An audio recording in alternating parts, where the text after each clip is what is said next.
Hello, welcome to Coelho's office. I don't need a glass. So I'm going to try to explain the process of writing a book and using Aleph as an example. Normally this is the question that journalists pose. Where does your inspiration come from? To generalize, there are two types of writers. One like Proust, like James Joyce, that they have this imaginary world very, very present in their life, so they don't really need to leave their room to write. And the other type is like Rimbaud, like Hemingway. They need to have experiences. Without comparing myself, of course, I'm much more linked to the second type of writers. I need to experience. So nearly all my books are a reflection of my experience. Having said that, let's go to Aleph. In 2006, I was in my comfort zone, there without, any challenge.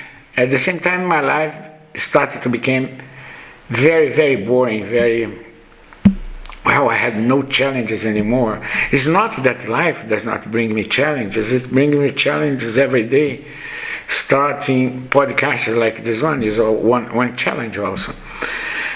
And then, for several reasons that eventually you may read the book, I went through a crisis of faith. And this crisis of faith led me to take 4 months on the road, 3 and another one.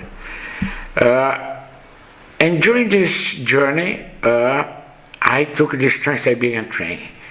I was trying to find myself, not in the sense that I'm going to have answers to who am I, etc., but in the sense that I'm going to at least be connected to the divine energy and to this energy that is always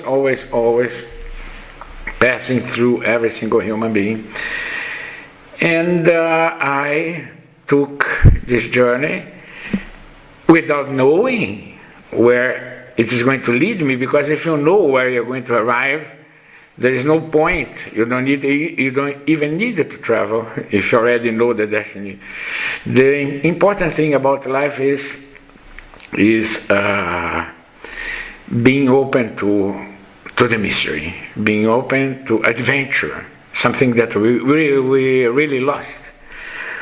So I took this journey, and during this journey, I took this Trans-Siberian train that was an old dream of mine, to travel from Moscow to Vladivostok.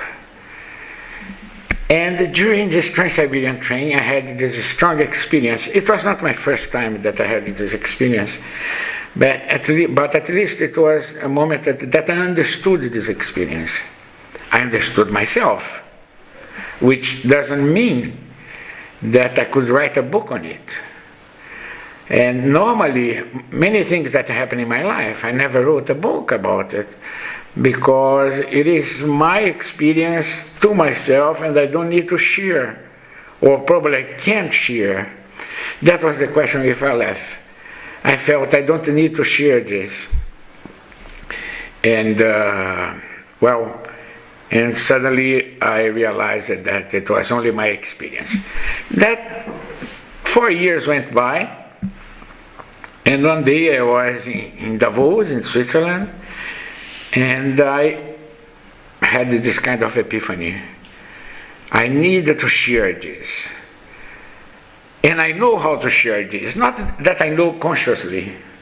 I know how to share this because, somehow understanding this experience, it was only then, in Davos in 2010.